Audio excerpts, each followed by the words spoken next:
শনি ও রবিবার মূলত মেঘলা আকাশ, কোথাও কোথাও আংশিক মেঘলা আকাশ, বৃষ্টির সম্ভাবনা দক্ষিণবঙ্গের উপকূল ও সংলগ্ন 4 জেলাতে এবং উত্তরবঙ্গের পার্বত্য 3 জেলাতে জানালেন আলিপুর আবহাওয়া দপ্তরের আবহাওয়াবিদ সৌরেশ বন্দ্যোপাধ্যায়। তিনি জানান, দক্ষিণবঙ্গের উপকূল সংলগ্ন উত্তর ও দক্ষিণ 24 পরগনা এবং পূর্ব মেদিনীপুর জেলাতে বজ্রবিদ্যুৎ সহ হালকা মাঝারি বৃষ্টি, কিছু কিছু অংশে পশ্চিম মেদিনীপুরেও হালকা বৃষ্টির সম্ভাবনা।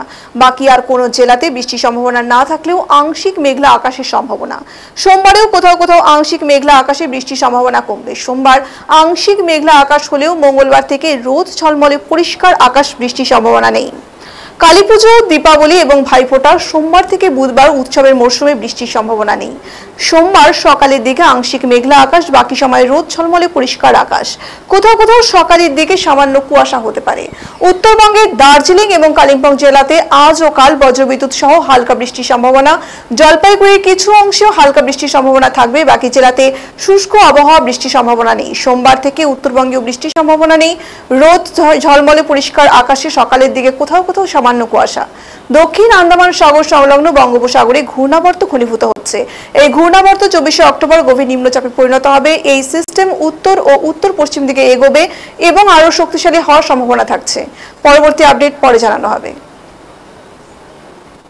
ওয়েদার সিস্টেম নেই পশ্চিমবঙ্গের জন্য বর্তমানে, ফলে আগামী এক সপ্তাহ প্রধানত শুষ্ক ওয়েদারই থাকবে বেশিরভাগ জায়গাতে। শুধু 18 থেকে 19 তারিখের মধ্যে দক্ষিণবঙ্গের একদম উপকূলের কাছাকাছি অঞ্চলে, যেমন দক্ষিণ 24 পরগনা, পূর্ব মেদিনীপুর, উত্তর 24 পরগনা বা কিছুটা পার্ট পশ্চিম মেদিনীপুরের 18 থেকে 19-এর মধ্যে দু এক জায়গায় হালকা ধরনের বৃষ্টিপাতের সম্ভাবনা থাকছে। বৃষ্টিপাত থাকলেও সেটা সব জায়গায় না, দু এক জায়গায় থাকার সম্ভাবনা, এবং সেটাও স্বল্পস্থায়ী।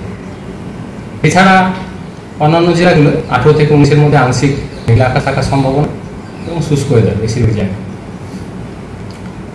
কলকাতা পার্শ্ববর্তী অঞ্চলের জন্য আগামী 2 দিন অর্থাৎ 18 থেকে 19 তারিখ আংশিক মেঘলা আকাশ থাকার সম্ভাবনা। দিনের সর্বোচ্চ তাপমাত্রা প্রায় 33 ডিগ্রি কাছাকাছি থাকার সম্ভাবনা আগামী এক সপ্তাহ। সর্বনিম্ন তাপমাত্রা 25 থেকে 26 ডিগ্রির কাছাকাছি থাকার সম্ভাবনা রয়েছে কলকাতা পার্শ্ববর্তী অঞ্চলের জন্য আগামী এক সপ্তাহ। পশ্চিমের জেলাগুলো কলকাতা থেকে স্বাভাবিকভাবে সর্বনিম্ন তাপমাত্রাটা আরও 2 থেকে 3 ডিগ্রির মতো কম থাকে, সেটাই কন্টিনিউ করবে।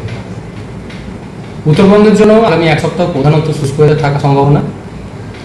18 থেকে 19 তারিখের মধ্যে উত্তরবঙ্গের একদম উত্তরের পাহাড়ি এলাকা এবং দার্জিলিং পাহাড়ি এলাকা, পার্শ্ববর্তী জলপাইগুড়ির কিছুটা অঞ্চল, এই জায়গাগুলো দু এক জায়গায় হালকা ধরনের স্বল্পস্থায়ী বৃষ্টিপাতের সম্ভাবনা থাকছে। এছাড়া উত্তরবঙ্গ প্রধানত শুষ্ক ওয়েদার থাকার সম্ভাবনা। সোমবার আংশিক মেঘলা আকাশ থাকার সম্ভাবনা, তারপর খুব একটা কিছু নেই, প্রধানত শুষ্ক ওয়েদারই থাকবে। উল্লেখযোগ্য কিছু এই মুহূর্তে সোম থেকে বুধ যেটা বললেন, উল্লেখযোগ্য কিছু ওয়েদার নেই, শুষ্ক ওয়েদার থাকবে, অর্থাৎ প্রধানত শুষ্ক ওয়েদার। পশ্চিমবঙ্গের জন্য উল্লেখযোগ্য কোনো ওয়েদার সিস্টেম বর্তমানে নেই, বা ইমিডিয়েট সেরকম কিছু নেই উল্লেখযোগ্য আগামী এক সপ্তাহের মধ্যে পশ্চিমবঙ্গের প্রভাব ফেলানো।